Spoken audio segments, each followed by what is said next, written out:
कुछ लोग सामान्यतः यह सोचते हैं कि कुछ कालक्रम, कुछ घटनाओं को याद कर लेने से इतिहास की जानकारी या इतिहास का ज्ञान हो जाता है।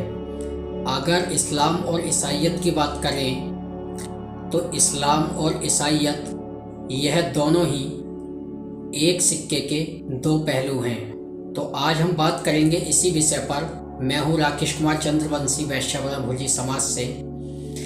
आपका अपने चंद्रा जी यूट्यूब चैनल पर आप सभी का स्वागत करता हूँ। अगर अभी तक आपने हमारे चैनल को सब्सक्राइब नहीं किया है तो चैनल को सब्सक्राइब करें, वीडियो को लाइक करें और बगल में बने हुए बेल आइकन को दबाएं, ऑल वीडियो पर सेट करें, जिससे कि मैं अगला वीडियो जब भी डालूंगा तो उसका नोटिफिकेशन आप तक पहुंचेगा सबसे पहले और आप हमारा वीडियो देख पाएंगे सबसे पहले।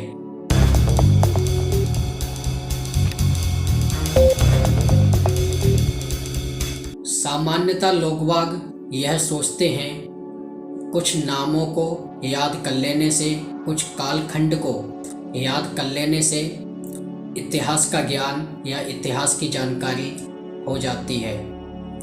जैसे वेद, शास्त्र, उपनिषद, रामायण काल, महाभारत काल, गीता, पुराण इत्यादि के नाम याद कर लेने से ऋषि, महर्षि, इस्लामिक सुल्तान, जनरल डायर, अंग्रेज़ों के नाम याद कर लेने से इंसान यह सोचता है कि उसने इतिहास का ज्ञान प्राप्त कर लिया है या उसे इतिहास की जानकारी हो गई है।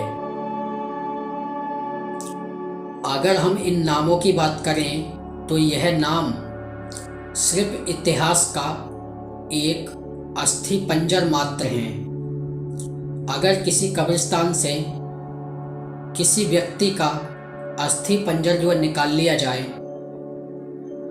और उस अस्थि पंजर से इतिहास को जानने की कोशिश की जाए तो क्या उस अस्थि पंजर से यह पता चल सकता है कि इसका इतिहास क्या था? क्या वह व्यक्ति चोर था या लुटेरा था या दानी था या पंडित था या मौलवी था या डाकू था? कौन था?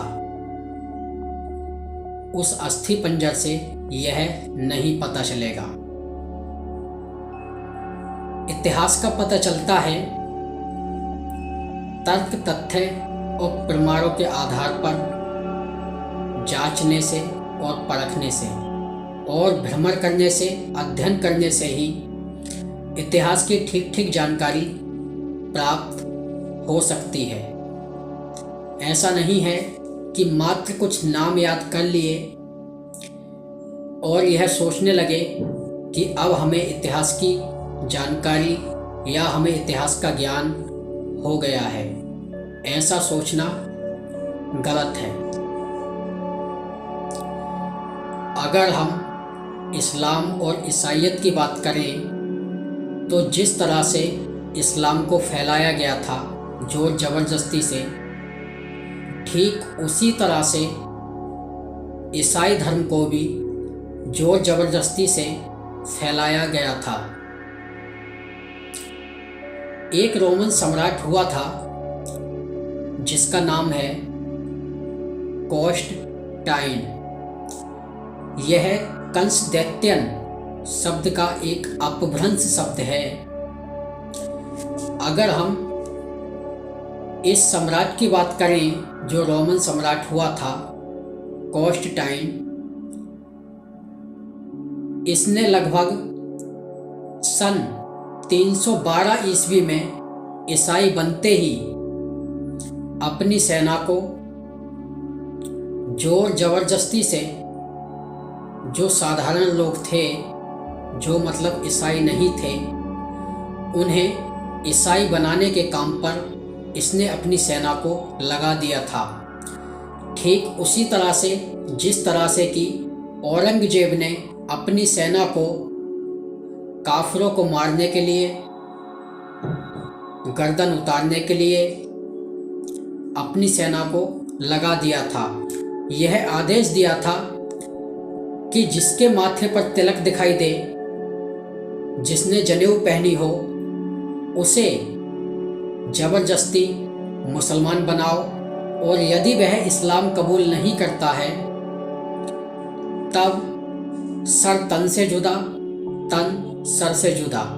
यह नारा आपने सुना ही होगा और आज भी यही नारा चलता है, सर तन से जुदा, तन सर से जुदा। ठीक इसी तरीके से कॉन्स्टेंटाइन ने भी अपनी सेना को जबरदस्ती ईसाई बनाने के लिए अपनी सेना को काम पर लगा दिया था। लगभग 1000 वर्षों तक विश्व में इस्लामिक दहशत का माहौल रहा और लगभग 18वीं शताब्दी से पूरे विश्व में ईसाईयत का माहौल बना हुआ है। ईसाईयत और इस्लाम के जो बड़े बड़े भूप्रदेश थे, वहाँ पर ईसाईयत और इस्लाम का कब्जा होने के कारण जो इस्लामिक और ईसाईयत की जो दहशत थी, उस इतिहास को छुपा दिया गया, उस इतिहास को दबा दिया गया है। स्कूल कॉलेजों में अगर हम बात करें तो स्कूल कॉलेजों में भी इतिहास को नहीं पढ़ाया जाता है, बल्कि तोड़ मरोड़ कर इतिहास को प्रस्तुत किया जाता है।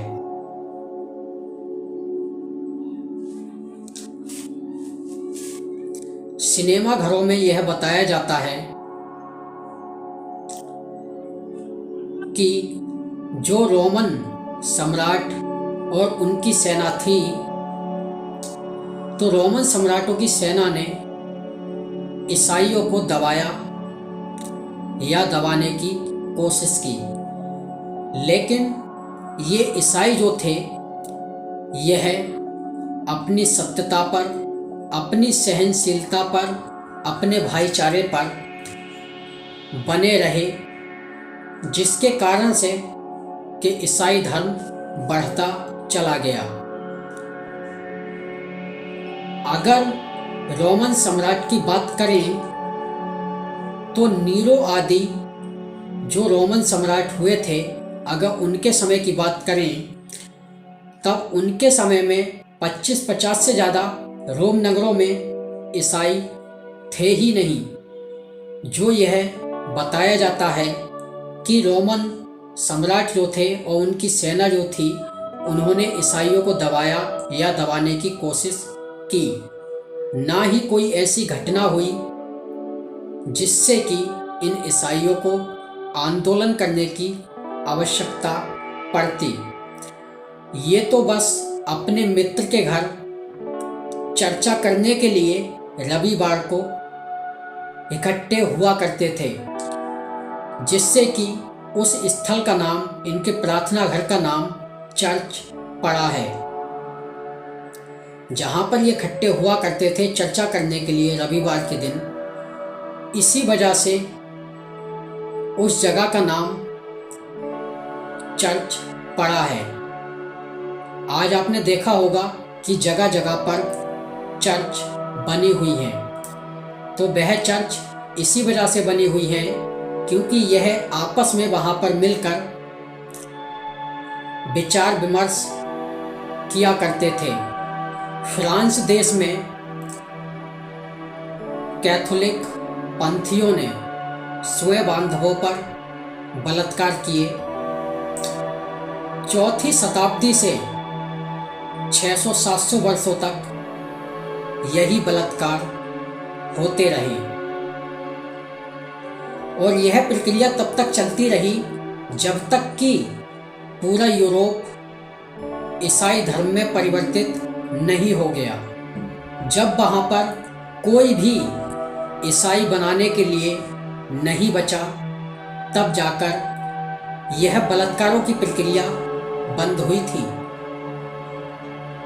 इससे यही पता चलता है कि इस्लाम और ईसाईयत यह एक ही सिक्के के दो पहलू हैं, जिनके की इतिहास को दबाया गया है या फिर स्कूल कॉलेजों में पढ़ाया नहीं जाता है। जिस तरह से ईसाई धर्म को फैलाया गया था, ठीक इसी तरह से इस्लाम भी इसी प्रकार अरब, ईरानी, तुर्की, अफगानों की सेनाओं द्वारा जुल्म जबरदस्ती से फैलाया गया है। अरबी, ईरानी, तुर्की, अफगान और पाकिस्तान आदि की जो पुस्तकें हैं, वहाँ से उन पुस्तकों से इस्लाम की जो जोर ज़बरदस्ती से फैलाया गया था, ऐसी बातों को उन पुस्तकों से हटा दिया गया है।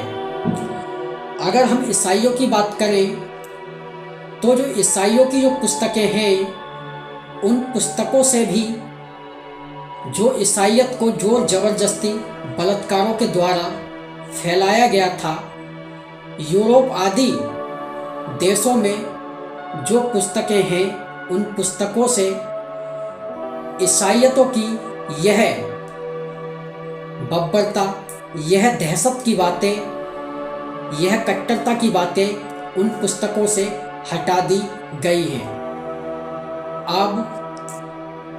अब अगर हम इस्लाम और ईसाईयत की बात करें तो ये लोग सत्य, न्याय और निष्पक्षता का चाहे कितना भी ढोल पीटे, उन्होंने बहुत बड़ी मात्रा में इतिहास को झुटलाया है, उसे खंडित किया है, उसे विकृत किया है।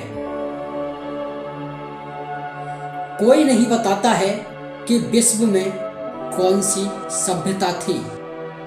अगर हम इस्लाम की बात करें तो इस्लाम से पहले ईसाई थे, ईसाई धर्म से पहले बौद्ध थे, बौद्ध धर्म से पहले यहूदी थे।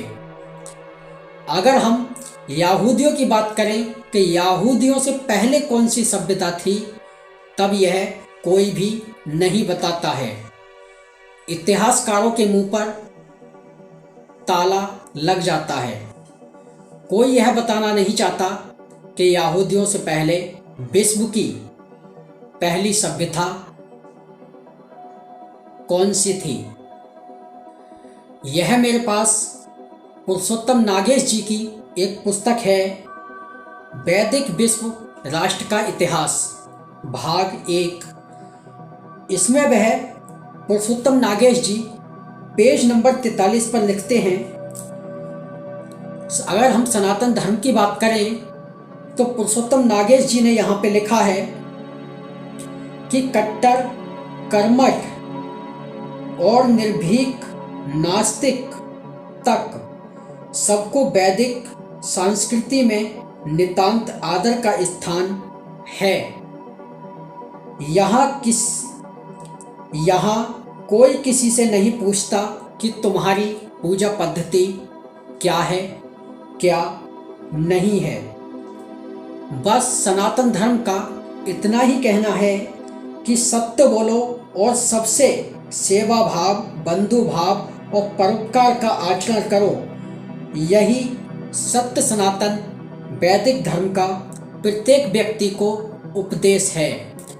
क्या ऐसा उपदेश कोई, चाहे ईसाई हो चाहे इस्लाम हो, क्या उनकी पुस्तकों में ऐसा उपदेश सुनने के लिए मिलता है?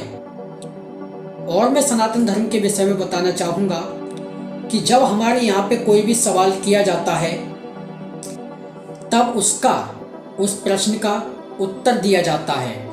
एक नारा नहीं दिया जाता है कि सर तन से जुदा, तन सर से जुदा। तो अब आप समझ गए होंगे कि इतिहास क्या है, ईसाईयत और इस्लाम क्या है।